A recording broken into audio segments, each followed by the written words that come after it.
UPSC के according important content पाने के लिए ईजी क्लासेस को ज़रूर सब्सक्राइब कर लें और बेल आइकन भी प्रेस कर दें जिससे कि नोटिफिकेशन मिलता रहे।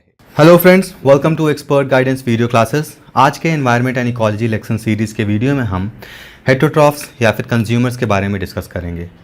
हेटेरोट्रॉफ्स या फिर कंज्यूमर्स को हिंदी में परपोषी कहते हैं, यानी कि ऐसे जीव जो अपने पोषण के लिए किसी दूसरे जीव पर निर्भर हों या फिर डिपेंडेंट हो, और we can say any organisms which are dependent on other organisms or other plants, you can say, for their nutrition या फिर अपने growth के लिए। Okay, so let's see the definition, what definition says about it, heterotrophs. So heterotrophs is an organisms that cannot manufacture its own food by carbon fixation and therefore derives its intake of nutrition from other sources of organic carbon, mainly plants or animal matters. Okay, तो यहाँ पर इसका मतलब ये हुआ कि जितने heterotrophs होते हैं या फिर जितने भी ऑर्गेनिजम्स हेटेरोट्रॉफ के अंडर में आते हैं वो अपना खाना खुद नहीं बना पाते हैं। They can not manufacture their own food. We have studied in autotrophs, हमने प्रोड्यूसर्स में पढ़ा था कि that plants are able to make their own food using natural resources. Natural resources में क्या क्या थे हमारे वहाँ पर? Sunlight was the one natural resource, carbon dioxide was the other resource, apart from this water and all, ये सब required था जिनको यूज़ कर फोटोसिंथेसिस के प्रोसेस से या फिर कीमोसिंथेसिस, ये दो प्रोसेस हैं, इन प्रोसेस का यूज़ करके अपना खाना खुद ही ऑटोट्रॉफ्स बना ले रहे थे। But in case of heterotrophs they can not make और manufacture their own food by carbon fixation. देखिए एक मेथड होता है कार्बन फिक्सेशन जिसका यूज़ करके ऑटोट्रॉफ्स अपना खाना बनाते थे। कार्बन फिक्सेशन का मतलब जो कार्बन डाइऑक्साइड है या फिर कार्बन का यूज़ करके ये अपने खानों को बनाते हैं। जैसे कि सॉइल से भी ये कुछ न्यूट्रिएंट्स कंज्यूम करते हैं तो उसी में कार्बन फिक्सेशन होता है सॉइल में। इसको हम कार्बन फिक्सेशन के ऊपर एक सेपरेट वीडियो बना है, you can watch that video. तो कार्बन फिक्सेशन के थ्रू ये अपना खाना बनाते हैं फोटोसिंथेसिस या फिर कीमोसिंथेसिस के प्रोसेस से। इन कीमोसिंथेसिस क्या होता है, वहाँ सनलाइट प्रेजेंट नहीं होता है, where is in case of photosynthesis there is sunlight. Okay, और ये डिपेंडेंट होते हैं, जितने भी ऑटोट्रॉफ्स हेटेरोट्रॉफ्स होते हैं ये दूसरे ऑर्गेनिज्म के ऊपर डिपेंडेंट होते हैं अपना खाना बनाने के लिए या फिर अपना खाना खाने के लिए। एक्चुअली ये लाइक प्लांट्स या फिर एनिमल मैटर, ये दो सोर्स होते हैं जिनके ऊपर ये डिपेंडेंट होते हैं।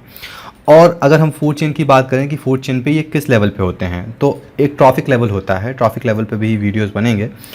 सो ट्रॉफिक लेवल मींस हर एक लेयर होता है। जैसे कि फूड चेन क्या होता है, फूड चेन तो आप जानते हैं कि सब एक दूसरे के ऊपर डिपेंडेंट है खाना खाने के लिए।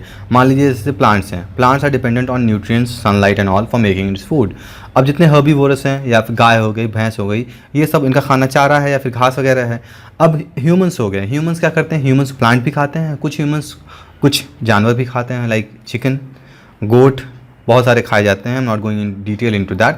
सो these animals are eaten by humans. Now humans when they die, humans are eaten by और डिकम्पोज बाय डिकम्पोजर्स।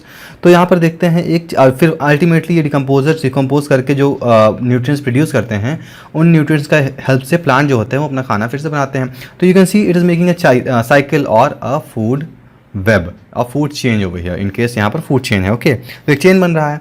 तो इसमें लेवल्स होते हैं कि पहले लेवल पे कौन होगा, मतलब कि जैसे कि प्रोड्यूसर मान लीजिए हो गए, ऑटोट्रॉफ्स जो थे वो पहले लेवल पर रखे गए थे इसमें फूड चेन में, या फिर इनका ट्रॉफिक लेवल 1 था।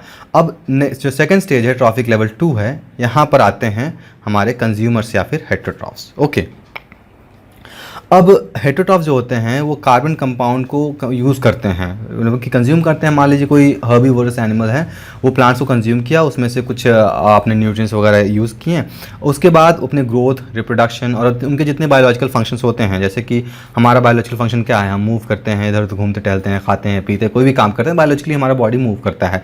इंटरनल सिस्टम हमारा होता है, खाने को डाइजेस्ट करता है। तो मतलब पूरा हमारा जो बायोलॉजिकल फंक्शन है वो हम इन्हीं न्यूट्रिएंट्स से या फिर जो हमारे प्रोड्यूसर्स होते हैं उनसे हम कंज्यूम करके अपना ये बायोलॉजिकल फंक्शन करते हैं। फाइन, अब हम टाइप्स ऑफ हेटेरोट्रॉफिक्स न्यूट्रिएंट्स की बात करें तो ये 3 टाइप्स में है। एक होलोजोइक न्यूट्रिएंट, एक सैप्रोफिटिक सैप्रोफिटिज्म और थर्ड है पैरासिटिज्म। अब ये होलोजोइक न्यूट्रिशन क्या होते हैं, तो ऐसे ऑर्गेनिज्म जो सॉलिड फूड इंजेस्ट करते हैं, ठीक है, और डाइजेस्ट करते हैं, और डाइजेस्ट करने के बाद न्यूट्रिएंट्स जो होते हैं वो बॉडी में अब्जॉर्ब होते हैं। जैसे कि ह्यूमंस, एनिमल्स और इंसेक्टिवोरस प्लांट्स होते हैं। कुछ प्लांट्स भी होते हैं जो कि कुछ इंसेक्ट्स को खाते हैं। ओके, तो इस केस में क्या कर रहे हैं, हम फूड को कंज्यूम कर रहे हैं। आप जैसे कोई खाना खाते हैं सुबह शाम दोपहर में, कि 3 टाइम ना ब्रेकफास्ट करते हैं, लंच करते हैं, फिर डिनर करते हैं, तो खाना आपके पेट में जाता है, डाइजेस्ट होता है, डाइजेस्ट होने के बाद आपको कुछ एनर्जी मिलती है, तो आप खाना खाने के बाद न्यूट्रिएंट्स अब्जॉर्ब कर रहे हैं। इन केस ऑफ सैप्रोफिटिज्म क्या होता है, यहाँ पर डेड एंड डिकेइंग मैटर पर फीड करते हैं, ठीक है, जो भी होते हैं लाइक बैक्टीरिया, फंगाई, ये सब या इन मैटर्स पर फीड करते हैं या फिर इनको खाते हैं और न्यूट्रिएंट्स अब्जॉर्ब कर लेते हैं एक्सटर्नली ही, मतलब कि ऐसा नहीं है कि खाना डाइजेस्ट होना ज़रूरी है, ठीक है, और न्यूट्रिएंट्स वो अब्जॉर्ब कर लेते हैं। नेक्स्ट है पैरासिटिज्म। तो पैरासिटिज्म्स ऐसे ऑर्गेनिजम्स होते हैं जो कि लिविंग ऑर्गेनिज्म पर फीड करते हैं और अपना न्यूट्रिएंट्स वहाँ से पा लेते हैं, लाइक लाइस, टेप वर्म्स, फ्री लाइस, मतलब जुएँ वगैरह होते हैं ना आपके बालों में, तो वो आपके ऊपर फीड कर रहे हैं, आपका खून कंज्यूम कर रहे हैं, तो ये एक तरीके के पैरासिटिज्म, मतलब कि वो रहते भी वहीं पर है। अब यहाँ पर आप मॉस्किटो का एग्जांपल मत ले लीजिएगा, mosquito do not reside on your body, वो रहते नहीं हैं, बट यहाँ पर क्या है, वो आपके बॉडी में रह रहे हैं, that's why they are called as parasitism. अब ये होलोजोइक जो न्यूट्रिशन है इनको भी सब क्लासीफाई किया गया है, ये बहुत ही सिंपल क्लासिफिकेशन है, आपने पहले भी पढ़ रखा है, like they are classified into herbivorous, carnivorous and omnivorous. Herbivorous आप जानते हैं, ऐसे ऑर्गेनिजम्स या फिर ऐसे एनिमल्स जो प्लांट पर फीड करते हैं। कार्निवोरस जो ऑर्गेनिज्म सिर्फ और सिर्फ दूसरे ऑर्गेनिज्म पे डिपेंड करते हैं, लाइक वो फ्लैश ईटर्स हैं, मीट ईटर्स होते हैं। और ऑमनीवोर्स वो प्लांट भी खा सकते हैं और फ्लैश भी खा सकते हैं, लाइक ह्यूमंस, ये बियर का एग्जांपल यहाँ दिया गया है। So these kind of nutrition transfer is called as omnivores, ठीक है। तो ये होलोजोइक न्यूट्रिशन का ये टाइप्स हैं।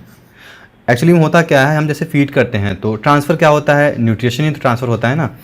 जैसे प्रोड्यूसर्स हैं, उन्होंने कार्बन फिक्सेशन के थ्रू अपना खाना बनाया। अब ये जब ऊपर वाले लेवल के जैसे हर्बीवोर्स हो गए या फिर हम हो गए, हम खाना कंज्यूम कर रहे हैं, तो हम इनसे क्या ले रहे हैं, हम इनसे न्यूट्रिशन ही ले रहे हैं अपने बॉडी में, तो ये न्यूट्रिशन का फ्लो होता है एक तरीके से। So that's why it is termed as holozoic nutrition. So that's all for today's video. I hope आपको हेटेरोट्रॉफिक्स या फिर कंज्यूमर समझ में आ गया है। If still you have any doubts regarding this video और if you want us to make video on any other specific topic, please write down in the comment box. Thank you for watching. See you in next video with new topic. Till then, goodbye.